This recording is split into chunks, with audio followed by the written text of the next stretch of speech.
Vous avez parlé des dépressions. Comment définissez-vous cette maladie?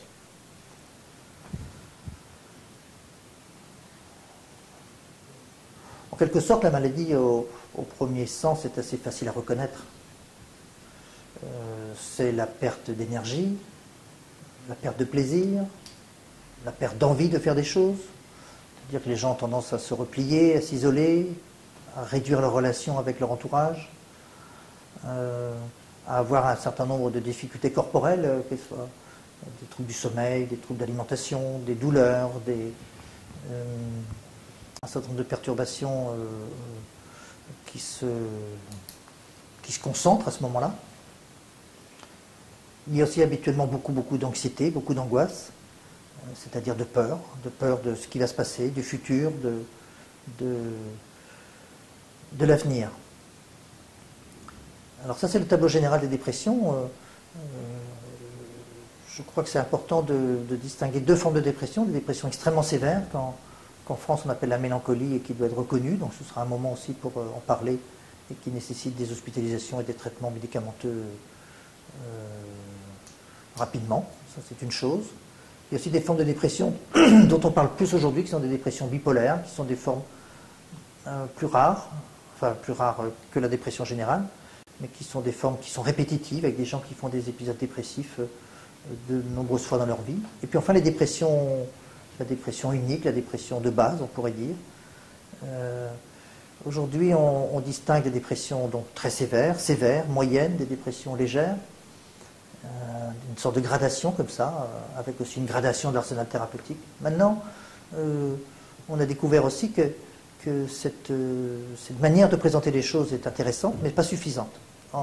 Et en particulier, aujourd'hui, on sait distinguer deux modes de dépression très différents.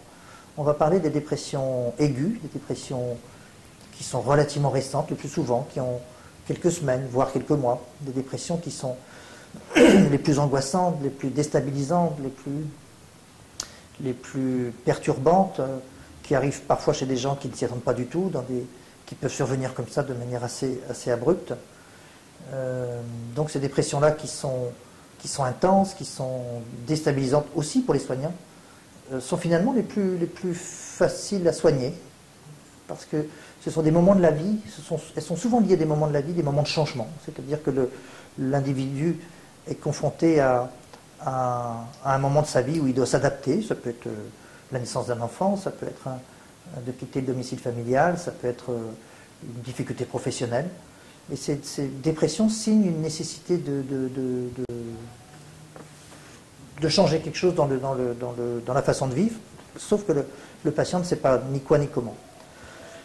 Donc ces dépressions-là vont nécessiter un accompagnement très proche, une grande proximité thérapeutique, un cadre dans lequel le patient va pouvoir faire cette transformation. Quelquefois, on aime bien utiliser cette métaphore du cocon dans lequel la chenille va se transformer en papillon. Et puis il y a des dépressions qui sont devenues de plus en plus fréquentes et qui sont plus fréquentes aujourd'hui, qu'on appelle des dépressions chroniques, et qui, elles, après des phases initiales, eh bien, ne guérissent pas.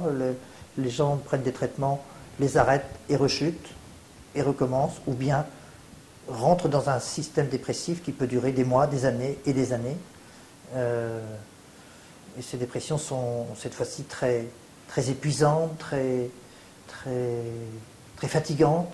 Les gens, de mois en mois et d'année en année, perdent d'espoir, perdent leurs ressources, perdent leur créativité, perdent leur énergie.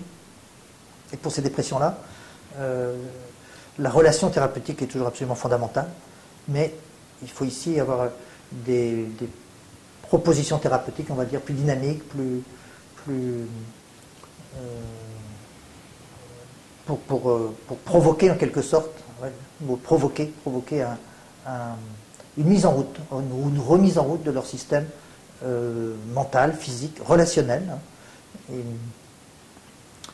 donc deux grandes situations assez différentes, je crois qu'on va bien distinguer au congrès de Saint-Malo, et qui vont déjà nous permettre de repérer mieux des situations où les antidépresseurs restent nécessaires, peut-être 10 à 20% des dépressions, de toutes ces dépressions, les antidépresseurs peuvent être remplacés par des techniques relationnelles, des techniques qu'on dit psychothérapiques.